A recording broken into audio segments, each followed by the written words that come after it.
사랑하는 성도 여러분, 안녕하세요. 11월 29일 수요일 아침입니다. 찬송가 263장 이 세상 험하고 다 같이 찬양 드리시겠습니다.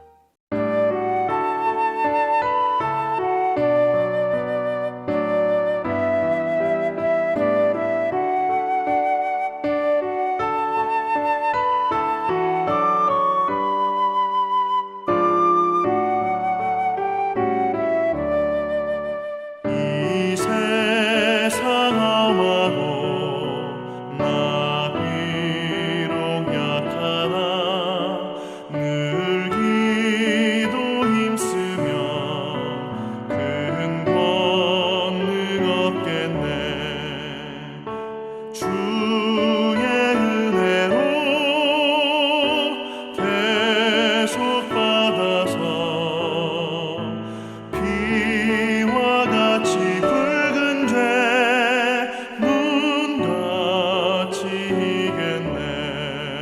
주님의 권능은 한없이 크오니 돌 같은 내 마음 곧 녹여주소서. 주의 은혜로 대속받아서 피와 같이 붉은 죄 눈같이 이겠네.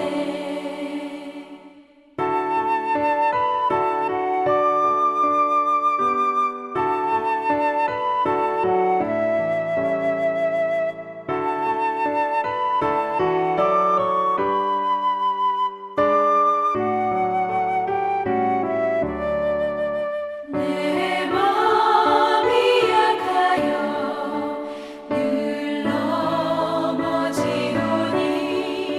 주 예수 힘주사 굳세게 하소서.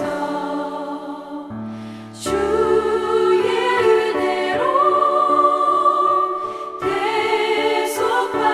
대속받아서 피와 같이 붉은 죄 눈같이 이겠네. 죄 사함 받은 후 새 사람 되어서 주 앞에 서는 날 늘 찬송하겠네. 주의 은혜로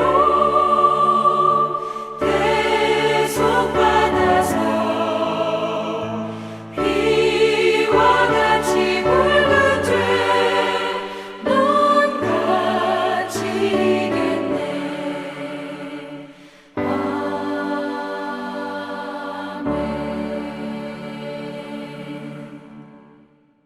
하나님께서 오늘 우리에게 주시는 말씀은 스바냐 3장 1절에서 8절까지의 말씀입니다.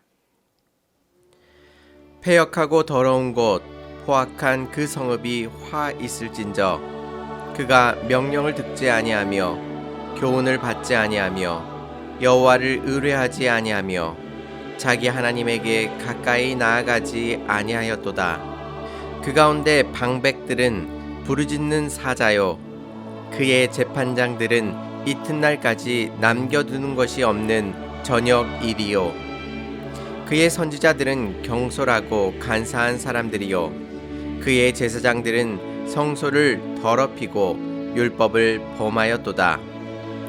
그 가운데에 계시는 여호와는 의로우사 불의를 행하지 아니하시고 아침마다 빠짐없이 자기의 공의를 비추시거늘 불의한 자는 수치를 알지 못하는도다.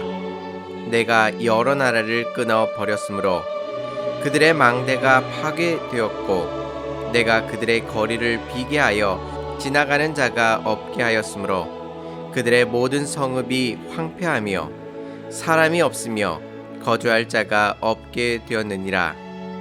내가 이르기를 너는 오직 나를 경외하고 교훈을 받으라. 그리하면 내가 형벌을 내리기로 정하기는 하였지만 너의 거처가 끊어지지 아니하리라 하였으나 그들이 부지런히 그들의 모든 행위를 더럽게 하였느니라. 나 여호와가 말하노라. 그러므로 내가 일어나 벌할 날까지 너희는 나를 기다리라. 내가 뜻을 정하고 나의 분노와 모든 진노를 쏟으려고 여러 나라를 소집하며 왕국들을 모으리라. 온 땅이 나의 질투의 불에 소멸되리라. 아멘. 이스라엘에서 하나님의 임재와 하나님의 은혜를 대표하는 처소가 바로 예루살렘입니다. 스바냐는 그 거룩하고 영광스러운 성이 어떻다고 지금 선포하고 있습니까? 1절 말씀을 보시면 패역하고 더러운 곳, 포악한 그 성읍이 화 있을진저라고 말하고 있습니다. 이보다 더 심한 말이 없다고 느낄 정도로 예루살렘을 패역한 성이요, 더러운 성이요, 포악한 성읍이라고 말하고 있습니다. 그토록 아름다웠던 예루살렘이 왜 이런 성이 될 수밖에 없었을까요? 스바냐는 그 이유를 우리에게 자세하게 소개시켜주고 있습니다. 2절 말씀을 보시면 그가 명령을 듣지 아니하며 교훈을 받지 아니하며 여호와를 의뢰하지 아니하며 자기 하나님에게 가까이 나아가지 아니하였도다라고 말씀하고 있습니다. 하나님의 명령, 교훈, 여호와께 의뢰하는 것, 그리고 하나님께 가까이 가는 이 모든 것들이 이스라엘 가운데 사라졌음을 말하고 있는 것입니다. 즉 하나님께로부터 나오는 모든 지혜를 거부하고 자신의 생각만으로 이 땅을 살아갈 것을 결정하며 나아갔던 것입니다. 세상은 스스로가 성을 잘 가꾸고 돌보면 또 법대로 살아간다면 잘 살 수 있다고 그렇게 생각합니다. 그런데 지금 스바냐는 성이 패역하고 더러우며 포악해짐으로 멸망에 이를 수밖에 없는 이러한 상황들을 통해서 예루살렘 사람들이 더 이상 하나님께 나아가지 아니하고 하나님의 교훈과 명령을 거부하였기 때문에 그들이 당연히 당할 수밖에 없는 결과라고 그렇게 소개하고 있는 것입니다. 하나님께서 오늘 이 말씀을 통해 하나님의 귀하신 뜻 가운데 우리를 부르고 계십니다. 세상 속에 타협하며 우리의 생각과 우리의 뜻 가운데 살아가는 것이 아니라 날마다 우리들의 삶 가운데 공급하시는 하나님의 말씀과 교훈을 쫓아 나아가는 삶이 참된 기쁨의 삶이요 행복한 삶임을 다시 한번 말씀해주고 있는 것입니다. 세상의 헛된 가르침을 쫓아 나아가지 마시고 오직 거룩하신 하나님 앞에 그 지혜를 구하며 주님께서 원하시고 뜻하시는 그 생명의 길을 온전히 걸어가시기 바랍니다.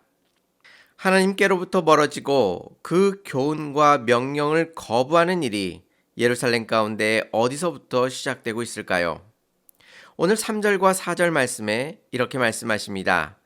그 가운데 방백들은 부르짖는 사자요 그의 재판장들은 이튿날까지 남겨두는 것이 없는 저녁 일이요 그의 선지자들은 경솔하고 간사한 사람들이요 그의 제사장들은 성소를 더럽히고 율법을 범하였도다라고 말씀하고 있습니다.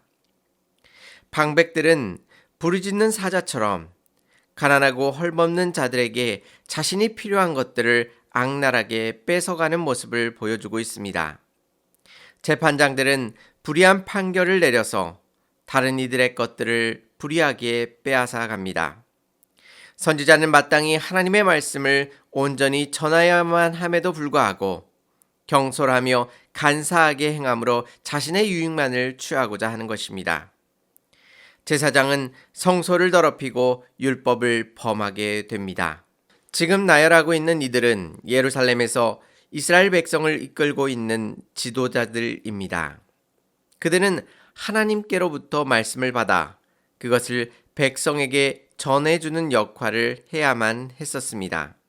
그런데 그들 스스로가 하나님께로부터 떨어져 나가 자신의 유익과 자신의 이익만을 위해 살아가고 있는 것입니다. 백성의 입장에서 보자면 하나님께로부터 오는 교훈과 명령이 모두 막혀져 있는 상태인 것입니다. 이렇게 암울한 상황 속에서 하나님께서 그들에게 무엇이라고 요청하고 계십니까? 오늘 본문 5절 말씀을 보시면 그 가운데에 계시는 여호와는 의로우사 불의를 행하지 아니하시고 아침마다 빠짐없이 자기의 공의를 비추시거늘 불의한 자는 수치를 알지 못하는도다라고 말씀하고 있습니다. 아무리 하나님의 백성이 패역하고 불의를 행하더라도 하나님께서는 자기의 공의를 끝까지 지키시며 아침마다 빠짐없이 그것을 비추고 계신다고 말씀하고 있습니다.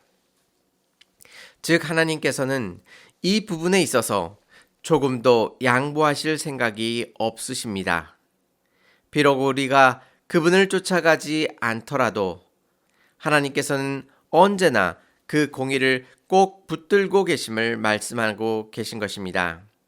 그래서 하나님의 백성은 세상이 어떠하더라도 하나님께서 원하시고 지키시고자 하는 이 공의를 마음에 품어야만 하며 그것대로 행하며 살아가야 함을 우리들 가운데 알려주고 계십니다.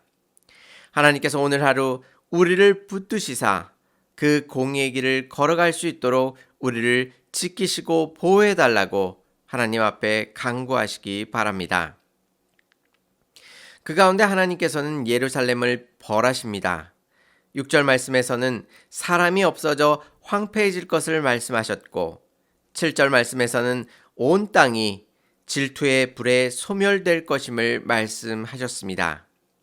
이렇게 암울한 상황 속에서 우리는 이 말씀 속에 하나님의 귀하신 은혜를 발견케 됩니다.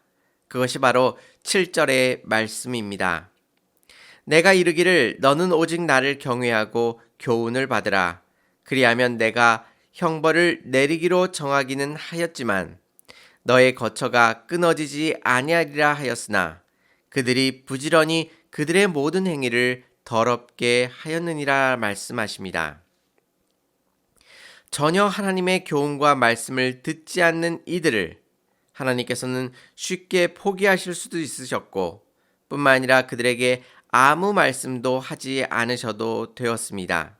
그런데 하나님께서는 그들을 불쌍히 여기셔서 오직 나를 경외하고 교훈을 받으라고 그들에게 권면해주고 계십니다.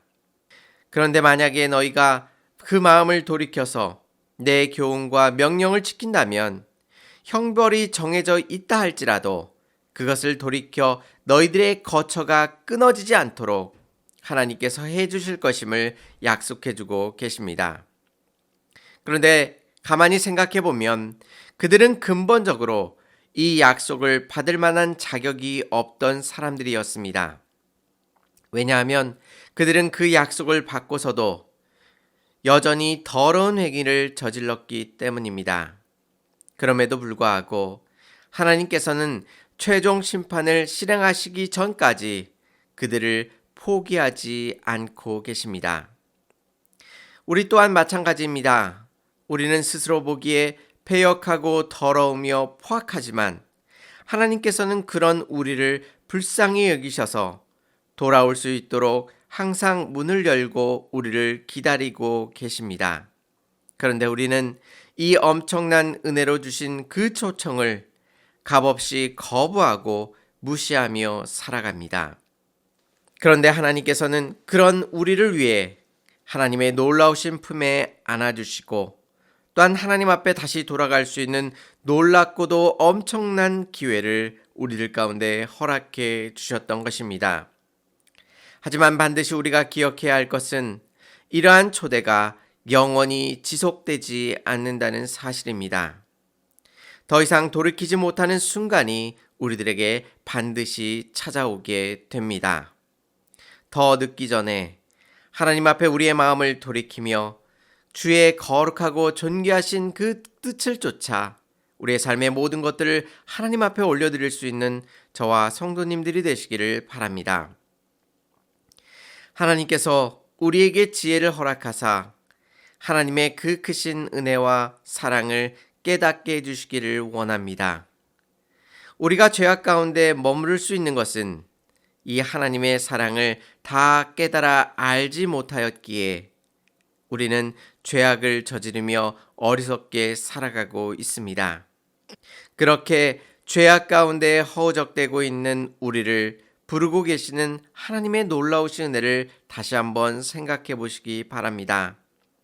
우리의 어리석음을 하나님께서 용서하여 주시고 우리의 무지하고 우리의 미련함을 하나님께서 용서하여 주시고 하나님의 크신 은혜와 사랑으로 언제든지 주님의 품 안에 안아주시기를 원하고 계신 것입니다.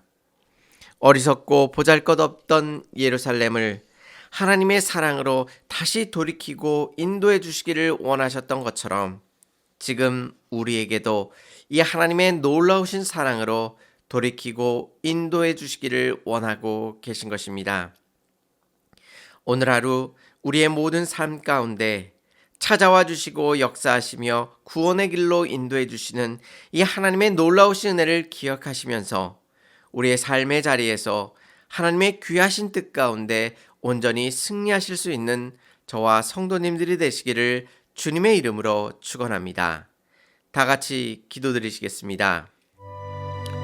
은혜롭고 자비로우신 하나님 아버지, 예루살렘이 폐역하고 더러우며 포악하였다 할지라도 하나님께서 끝까지 예루살렘을 포기하지 아니하시고 그들에게 귀한 말씀을 허락하여 주시며 또한 그들 가운데 구원의 길로 인도해 주시기 위하여 하나님께서 그들을 사랑으로 품어주셨음을 확인하였습니다.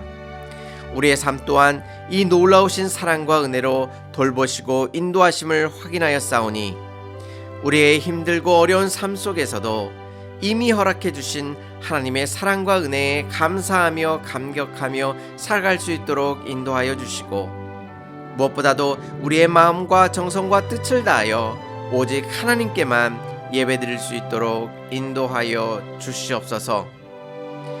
뿐만 아니라 이 땅을 다스리는 모든 유정자들을 하나님께서 지켜보호하여 주시고 무엇보다도 그들 가운데 하나님을 두려워할 수 있는 마음을 허락하여 주시옵시며 또한 교회를 이끌어가는 모든 섬기는 이들 가운데 지혜와 명철을 허락하여 주시사 주님의 뜻을 온전히 분별케 하여 주시고 그 뜻 가운데 주님 앞에 헌신하며 섬기며 온전히 나아갈 수 있도록 함께하여 주옵소서. 하나님께서 오늘 우리의 모든 삶 가운데 주님의 크신 은혜로 돌보시고 인도하실 줄 믿사오며 예수님의 이름으로 감사하며 기도 올리옵나이다. 아멘. 사랑하는 성도 여러분, 오직 하나님을 경외하고 교훈을 받음으로 주님의 공의와 정의를 이 땅 가운데 행하시는 복된 하루 되시길 바랍니다. 감사합니다.